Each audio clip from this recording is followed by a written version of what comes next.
Hello, Internet. This is the JWCP Game-Activity Podcast, a podcast hosted by Jonathan Peters and Wyette Conrad to talk about the vast topics of video games. I'm your host, Jonathan Peters. This is your co-host, Wyette Conrad. Say hey, buddy. You. And we have some topics to cover for you. You know what's crazy? You know what's crazy, Wyette? What's that? It's our fourth podcast already. Oh, my God. I say already, like we're not doing podcasts 3 and 4 like back to back. Totally not. I know. If you look at their clothes, they're totally not the same anyways.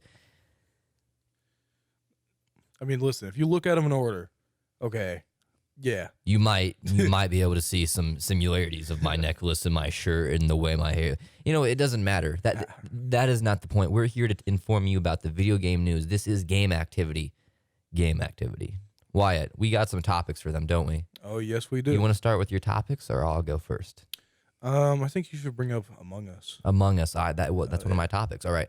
Among Us, it's blown up overnight. Again, it's a 2020. It's a game to save 2020 of this wretched, horrible year. Among Us, if you don't know, you should really play it. It's basically a game about, originally it could be like there are 10 crewmates on a spaceship or on a planet in space somewhere, and they're there to do tasks and learn about an invasive species, which is also something I'm learning about in bio. But an invasive species. I don't know exactly what they're called. Don't give me that crap. I know. They're called imposters, obviously. Okay, they're called imposters. But anyways, so the imposters' jobs are to kill the crewmates. You know, simple enough. And the crewmates' jobs are to learn as much as they can about them and then, well, get rid of them. You know, that's why they're called imposters. They shoot them or kill them or they throw them in the lava or they shoot them out to space, whatever. You know, it's a great game and it's going to save 2020. But it's not playable on all platforms until now. So originally it came out on, you had your phone, which was, you know, I didn't play it that much, but then I got it in like early September, I think, is when I started playing. I wish I was an OG because this is a fun game. But when I got the game in like early September, and then, you see that? Mm-hmm. No one can see this, but all the lights outside of this office just turned off. And it's kind of spooky. It's kind of spooky. Kind of spooky. Probably the janitors. Anyways, Among Us. So first you could play it on your phone, and then it came out on PC. Now, a lot of people don't play it on PC. Well, a lot of people play it on PC, but not the legit way through Steam, the $5 way. Most people, how do they do it? Why? I know you did it. Just tell the truth. How'd you do it? I'll come clean, I guess. So I was talking to some buddies, and they were like, "Hey, let's play Among Us, guys." All right, and then they gave me a clip to download, like a little link, so I can download the game without actually buying it, because it goes through the mobile version, but then it ignores the ads. I'm pretty sure, or maybe it's the PC version. It's just a free version. I'm not too sure. It went through Google Docs, I think. Or Google, I don't know. I have no clue. I bought it legitly because I'm cool like that. Yeah, totally. Because you have $4, but I'm sorry, I don't. You got me. Yeah. Okay. Anyways. So Nintendo. I almost spoiled it. Among Us is coming out on the Nintendo Switch. Big news. You know, now people, and it's all cross-play compatible. Oh yeah. That's awesome. You definitely didn't spoil it going Nintendo. No, I did not. I don't stutter. I'm a good boy stutterer. Good boy stutterer. Okay, so really quick. No, not really quick. We still have like 5 minutes to talk about this. Anyways, I'm not going to expose how the podcast gets done. Don't they? They probably know. They probably do. It's not that hard to figure out. I don't know. They might realize. You never know. Anyways, Among Us though, this game has saved 2020. If you haven't played it, I highly recommend it. We're not sponsored by it. Among Us, by the way, we're sponsored by WJHS 91.5, the Eagle, the nonprofit organization run by student-led programs. So that's pretty cool. Yeah, we got a sponsor. We aren't sponsored by Among Us just yet. But if we are, hey, Among Us, if they're listening right now, don't be afraid to email us. Yeah, hey. You know my email. You can find it. Probably. It's on there somewhere. I'm sure it is. It's somewhere out there. Anyways, though, Among Us, it's a great game. Like I said before, if you haven't played it before, you really, really should play it. This is a great game. To sum it up really quick, though, so you can have 10 people in a lobby. You can have 1, 2, or 3 imposters, and you can choose what map. But talking about maps, we're getting a new map, too. Why? You want to talk about that new map really quick?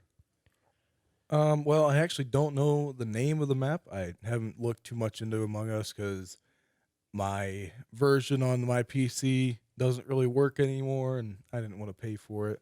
So Oh, all right. So yeah, I'll tell the folks. All right. So if you ever play, so really quick fact, if you didn't know, if you've ever played the Henry Stickmin collection games, this Among Us game is made by the same people, so they can use the characters from both games. It's not copyright, which means they can do so much because that company kind of blew up overnight too.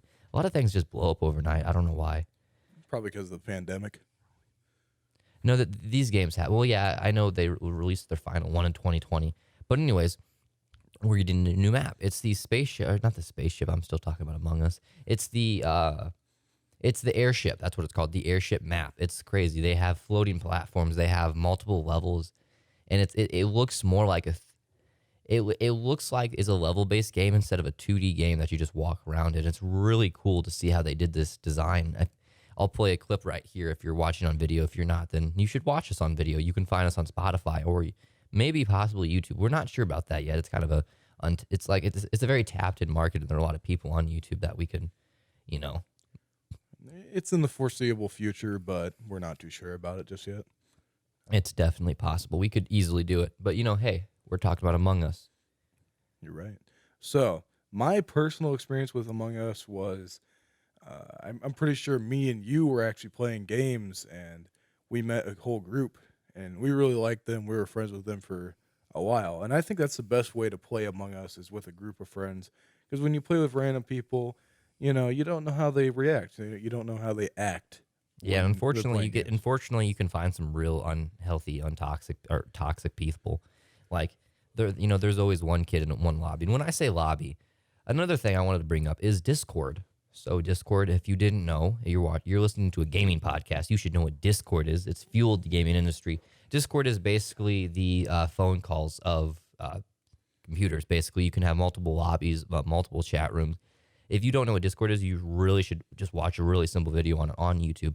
But a lot of ways people play on Among Us is through Discord. They go into the lobbies. I know they have the iNexus lobby and the official Among Us lobby. Among Us had to create a second Discord server because so many people were on their Discord server. That's how big of the game is. But to think about it, how do you think I'm on phones? It's in PCs. It's understandable because you can get Discord on PCs and phones, and you can join the chat rooms and do your stuff. But with Among Us on Nintendo Switch, if that's their only I suppose you could create, you could get the app on your phone. But if people don't do that, how do you think they're going to play now? Because even though this is a humongous advancement with Among Us, and this is a great idea by the developers, how do you think people are going to play on the Switch together if they don't use Discord? Well, I mean, honestly, you can always go to the old roots and just play with the text box and just text your way through it. I mean, it's not the funnest version. It's not the funnest way to do it, but it's a way to do it. But I think they'll probably have something planned out. I really doubt they would go into this and not add a voice chat, because a lot of people like using voice chats and stuff. Just like when people use Discord. I think Among Us, one of the reasons Among Us blew up is because of Discord, but then Among Us also helped Discord because then it added a bunch of people, because, hey, your friend calls you up, hey, you want to play Among Us? Yeah, sure. They get Discord, they get Among Us, and there you go. You're popularizing two different apps at once. And it was really good for it blew up. The games blew up. And Yeah, and Discord had a big factor in that. So we know that it's possible to have proximity chat and overall voice chat, like global chat in Among Us. Do you like proximity chat? I've played with it. I know you have too. Do you like proximity chat? Do you like the fact that I can just walk up to you and talk to you, then run away? personally, I think it just adds to the fun experience. I mean, I guess if you're playing really serious, you're not playing the game right, in my opinion. So it adds to the experience. Oh, you come up to your friend and be like, "Ha, I'm gonna kill you," and something like that. Like it's just fun. It's fun to mess around, and you don't have to mute your mic. You just go around and you can talk to whoever you're by, or you can hear somebody scream right before they die, and I think that would be pretty funny. You know.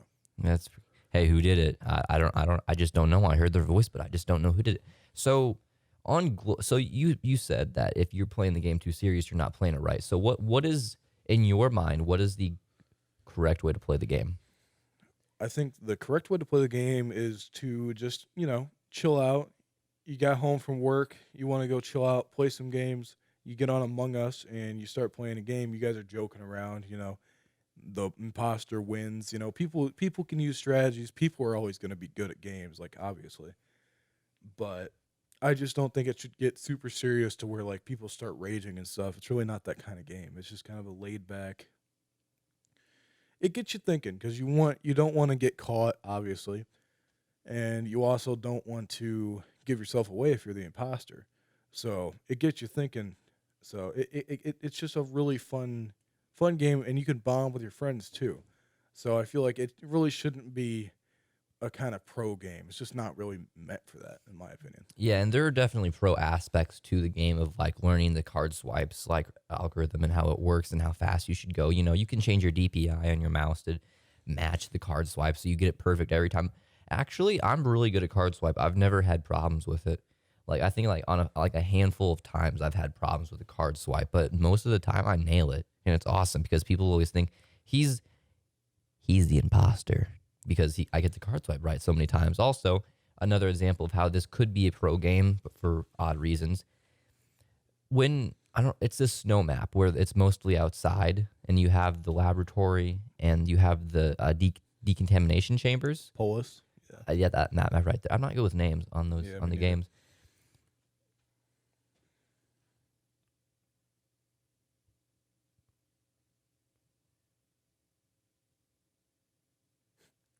What was I talking about? I'm talking about the map Polis. Yeah, but what about it? Uh, Oh, say something. Just say yeah. oh yeah. Well,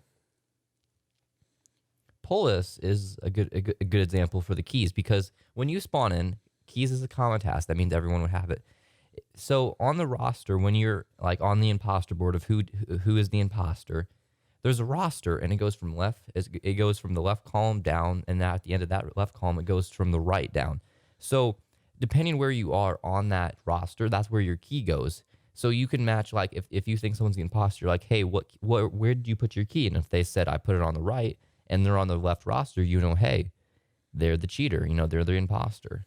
So it definitely can be a pro game, but if like you said, I don't think you're playing it right if you just if I don't think it's I just don't think you're playing it right if you're playing too serious. Oh, right. I mean, you can play to win. That's understandable. Like if you want to win the game and that makes you happy, yeah, play to win. It's the game. It's what it's meant for. It's meant to make people happy. It's meant to make people competitive. But I don't think you should lose friendships over this game. It's just not that kind. It's not that serious. It's just No, it's not that. It's not that serious. I wish there was like a pro team. I've always wanted to see a pro team of Among Us players, and actually, I wanted to dress up as Among Us character for Halloween too. I think if all the boys did that, like the group of guys, I think that would have been a lot of fun.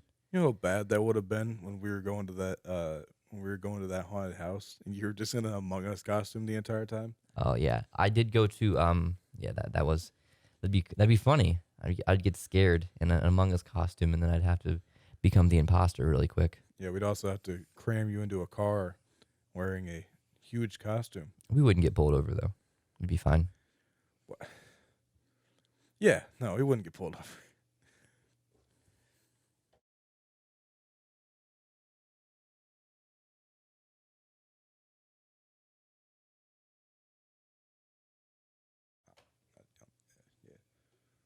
Just start the conversation. Say moving on from Among Us really quick. All right, so going on from Among Us, I wanted to bring up Watchdogs Legions, like a very, very anticipated game in a certain crowd. I wouldn't really say it's, up to some other games like, Cyberpunk standard, but it was very anticipated and people wanted to see it. They wanted to play it. And when it came out, honestly, I read some of the reviews. I personally haven't played the game yet, but I read some of the reviews and it was just all they said was bland. It wasn't really anything special, It was I'm not really too sure what they went wrong with it. I think it was more campaign than anything. No glitches, glitches weren't really a big problem. It was just a bland game. Nothing super special people were wanting, you know. Yeah, so I'm a very big fan of the Watchdog series, and so I know a good amount of this trivia questions. So first we had Watchdogs 1 with Aiden Pierce, based in Chicago, and the whole thing was just taking down Bloom, right? It was just taking down Bloom. I think so. No, CTOS. That's what Bloom owns. Anyways, that was the mission to the game. So in the second game, they kind of dropped the ball at the very, very end. I think Watch Dogs 2 was an amazing game, and they really, really improved with the graphics, everything, the whole concept of it with Watch Dogs 2. They dropped the ball on some aspects, like some characters didn't really have a backstory. I know Marcus, the only backstory we got was like a basic backstory of he got profiled for a crime he didn't commit. Now he's wanted, by the government, and then he did some cyber stuff, and he was like the number one to catch on, the CTOS list because he was for DedSec. But it was proven that CTOS was run for, used for evil. But then Watch Dogs 3 came along, Watch Dogs Legion. It went to London. That was their big mistake. First of all, taking it to a whole new country. I think they should have kept it in the United States because we had Chicago, and then we had California's. Where's the Golden Gate Bridge? I'm so uncultured right now. I don't know. Let's look it up. Just a little detour. A little detour. We want though. to get the facts. No big deal.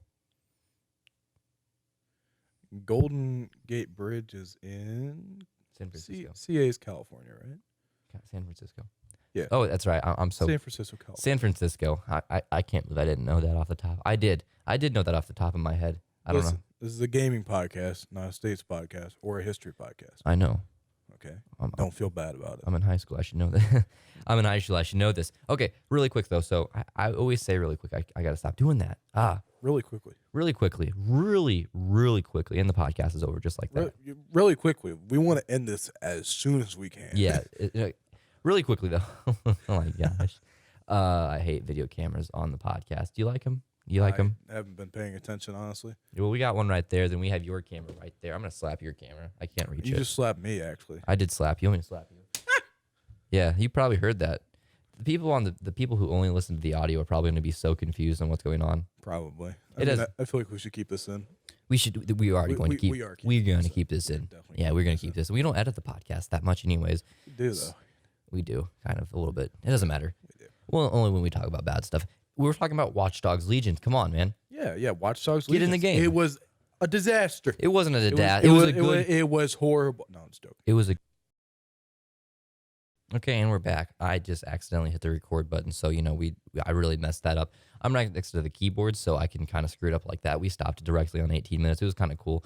This whole segment's been a kind of a screw up. We were talking about Watch Dogs Legions and what we thought of the game. So where Watch Dogs went wrong is they allowed you to play anybody and as any character, and that's a really cool aspect. I think they copied it off of GTA 5 personally, and I think they just trashed the idea. Because with doing that, everyone has a backstory, so there is no backstory. There is no campaign. There's a very small campaign of take down the corrupt government or whatever it is. I don't remember. I haven't played it in 6 months or whatever. I haven't played it in a very long time. It's been the same every game. There's not really a big backstory to Watch Dogs 3. Like Watch Dogs 1, they had Aiden Pierce's sister. Don't remember. It started with Nikki. I think it was Nikki. Yeah. She got kidnapped halfway through the game, so that's where the game dialed off at. We had T-Bone's missions too. So he had his own backstory where he actually worked at Bloom. Then Watch Dogs 2 game, we had Marcus, and we had a little bit of a backstory. We had Zatara, and she had basically no backstory. We had Wrench and no backstory. It just keeps getting less and less backstories, and that's where games really foolish because people can connect themselves to the games if they know what's going on, compared to Watch Dogs Legion, where you just get dropped into the game, say, hey, recruit literally anyone, and then boom, there's no backstories for anyone because everyone, you can choose, you literally get a random character when you start the game. So it's like, there's no backstories. There's nothing to connect yourself with. There's nothing to put yourself in the video game. You're just playing a video game at that point. And I know that's what you bought the game to do, but it'd be nice to have a backstory where you could connect to that person. Like Aiden Pierce in Watch Dogs 1 lost his His niece. No, he lost his son. Did he? No, he lost his daughter. I'm sorry. He lost his daughter because there was a hit put out on him because he was robbing a casino, the Merlot job. That's why there was a hit put out on him. They shot his tires out. He flipped the van. His daughter died. So they came after his sister Nikki, and they needed to get even with him. At the end of the game, he chooses evil or nice to kill the person who he has the choice to kill the person who killed his daughter. Caused a car accident, and because of that, that's where the game kind of got good because it was such a deep story where you could actually choose: did you want to kill him or did you want to leave? You could just choose, and that's really where. And then the ending is like, he's the vigilante. He's really, that is a backstory. Watchdogs Legion has no backstory whatsoever. Yeah, just to clarify, Lena was his niece. So Lena was his niece. Yeah, Lena, not Nikki. Nikki was his sister. Yeah, that's who I was talking about. Okay, so Lena was his daughter. We had Jackson as his son, and then Jackson as Nikki's son. Jackson. And then Lena was Nikki's daughter as well. Yes. Right. So not his daughter. Well, it's been a long time since I played Watch Dogs 3. So it was on the PS4. So I played Watch Dogs 1 mostly on my Xbox 360, and then I played it on PlayStation. The PlayStation 4, and I think it's one of the better ones, mainly because I played it more. But I could be kind of a hypocrite. But so your opinion is kind of subjected, a little bit. But I played Watch Dogs 2 as well. I thought it was pretty cool.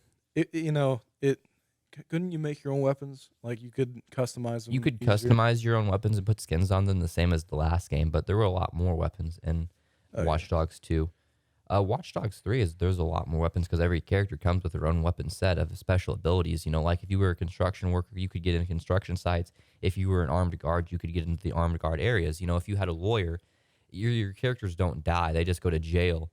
If your characters get caught, if you have a lawyer, they can bail them out a lot quicker, so their time is a lot less and less. Which is a really cool concept. It's kind of like an in-depth thing, but unlike the Division. What they did with the Division, where you had in the Division 2, where you had to upgrade every single gun to get a component on it, which was a horrible idea. I hate the Division 2. Won't play it ever. I played the trial version of it, never played it again.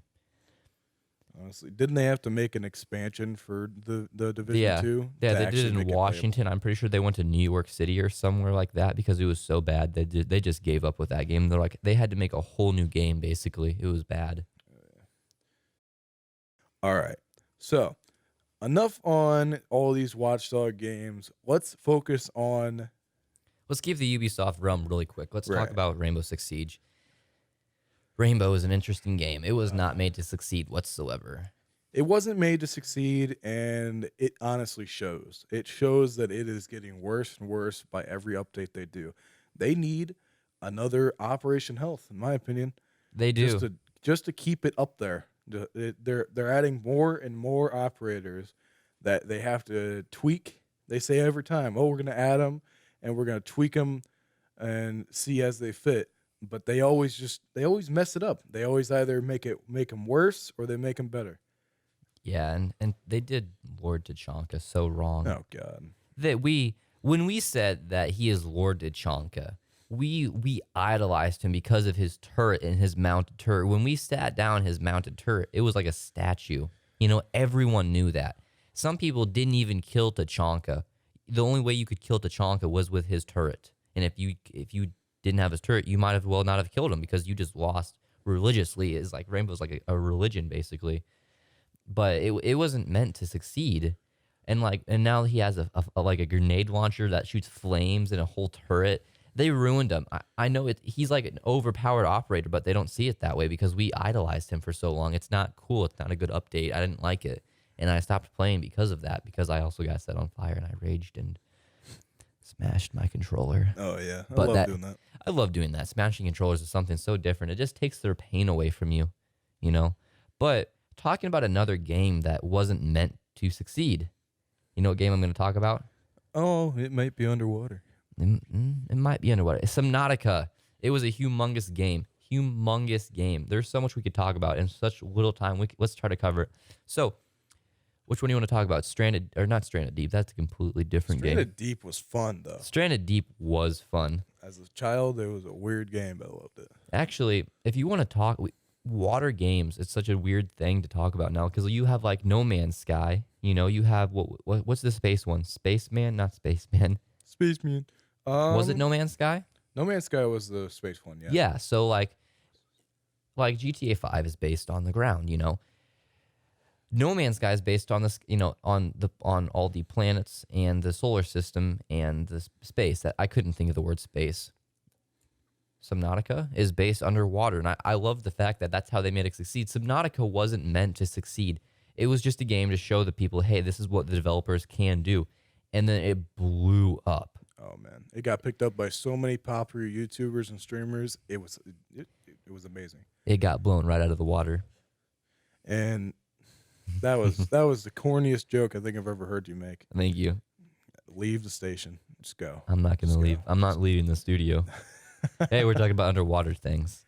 But anyway, I think Subnautica does have a space aspect to it, though, because you crashed there on an alien planet in your spaceship because you got shot down, right? By alien technology. By alien tech, right? Big old turret. Big old turret. Big old turret. You saw it in action, too. We did see it in action. That was the crazy part. For people who don't play Subnautica, it's on the PlayStation 4. You really need to buy it. You really need to buy it. It's also on PC, but it's also on PC. But you know, I don't know who has more of what. You know, I feel like a lot of people have consoles, but I feel like a lot more people have PCs. But PCs are subjective to what you can play because of what's in them. You know, if I have a 5070 in my PC, then I'm not going to play yeah, we Cyberpunk. don't need all that nerd talk, man. I don't understand any of it. I just want to get an NVIDIA 3090 and just you know. He's just going to 8K at 60 FPS, and you know what I mean? This is a mess. This is not a mess. I love it. Mess. Honestly, PC has more of a selection, but PS4 has exclusives as well. Right. That is true, and Steam doesn't do exclusives, but that is another topic for another time because this is the end of the JWCP Game Activity Podcast for today. I'd like to thank everyone who still listens to this thing, like all the way through. For this podcast, this was a mess. We didn't have anything planned, but we made it out. We came out alive. That's the great part. I'd like to thank my co-host Wyette for getting me here this time. I know you got stuck by cows in a cow crossing. I've never heard of that before. No problem, man. It happens. We live out in the country. It does happen, and now it's dark outside, and when we came here, it was light out. But anyways, you can find us on Instagram. You can find us on the Gram. You can find us on Twitter and Facebook, JWCPGA, to find us on all platforms. Or if you want to Google us, you can just Google that too. You can type in JWCP